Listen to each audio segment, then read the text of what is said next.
shan waxyaabo aysan habbooneyn inaad dadka u sheegtid.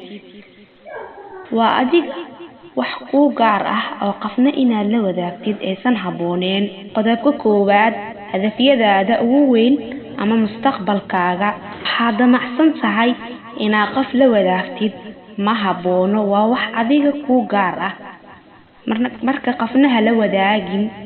Waa adiga nolol ku gaar ah. Waxaad damacsan tahay mustaqbalkaaga dambo, cidna hala wadaagin.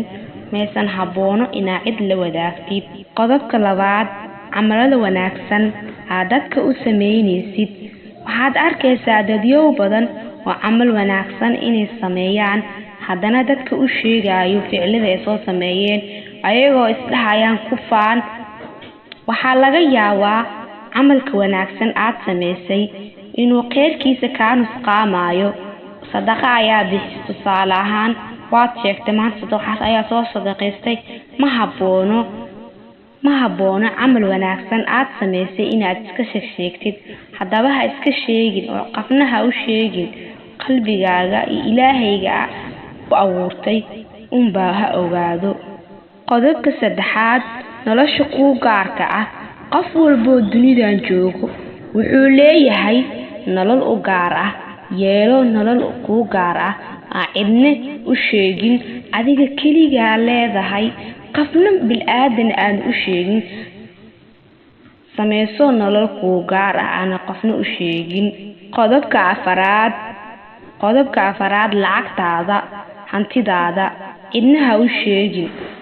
Waxaad arkaysaa dadyow badan lacagtooda sheegayo, iyagoo isdhahayaan ku faan. Lacagta hablaayo baa leeyahay, hanti hablaayo baa leeyahay. Mana habboono inaad dad u sheegtid. Lacagahaaga hantida aad leedahay waa nimco Ilaahay ku siistay. Mana habboono inaad qof walba aad u sheegtid.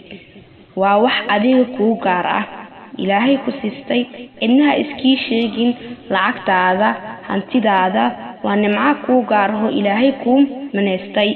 Ka shanaad, siraha dadka kale. Sir lagu qarsaday oo qof kale kuu sheegatay, ma habboono inaad qof kale aad u sheegtid.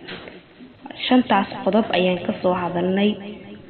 Waxyaalaha aysan habbooneyn inaad dadka kale u sheegtid waa shantaas qodob.